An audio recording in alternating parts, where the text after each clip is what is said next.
the ability to stand in front of an audience and effectively deliver information. That's as old as the human race.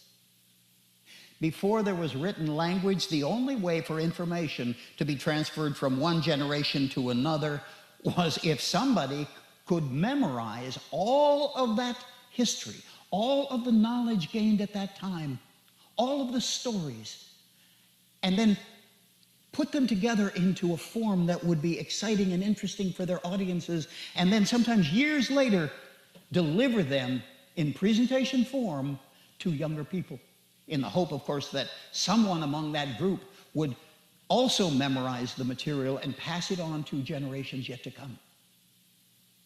And the skills necessary to effectively give these history lessons, to give these stories in ways that would hold the audiences in rapt attention, they must have been incredibly good. Because sometimes they would be hours long of stories and history and holding that audience just absolutely rapt attention around those ancient campfires. And we do that. Those skills are as important now as they were thousands of years ago. We give history lessons. For example, let's suppose we imagine a college history class, 8 o'clock on a Monday morning. And the students are there, they're all alert and awake and paying attention and ready to take notes. And the instructor walks in, she puts her books down, she looks around a little bit, and she knows the level of attention that will be necessary is far beyond what is normally considered to be adequate. May I see a show of hands, please? How many of you would like to know the answer to all 4 of the quiz questions that will be on the test tomorrow morning at 8 o'clock? Oh, good. Look, all the hands in the room go shooting into the air, of course. Good, good. Because all 4 of those questions and all 4 of the answers are in this morning's lecture. So let's get started. Now, the economic conditions in 1843 take on a whole new meaning and value. Totally different. And here we are. Our business audiences, very similar. We walk in to present to a business audience, and there they are, all alert, awake, and paying attention, and sitting back in their chairs, waiting and hoping to be inspired.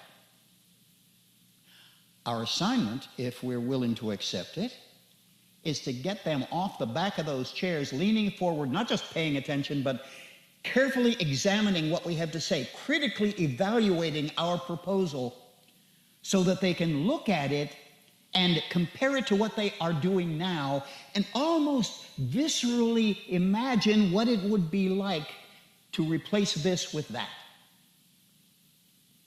To get them that involved, we have to open our presentation with the promise of values that will pull them off the back of those chairs and get them really excited about what they're about to hear.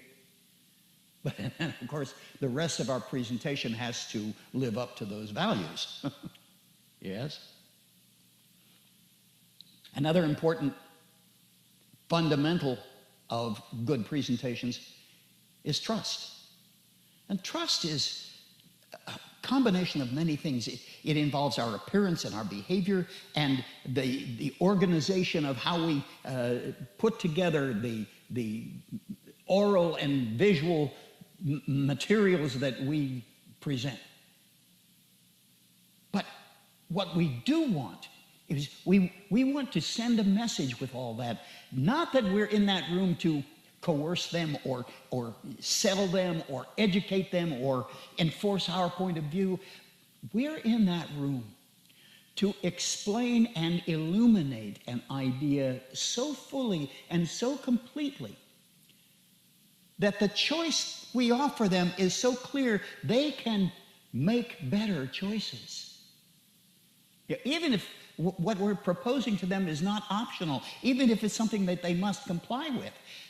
The success of that enforced action will depend on the attitude of the people who must carry it out, and that attitude will depend to a very large extent on the relationship we develop as we stand before them.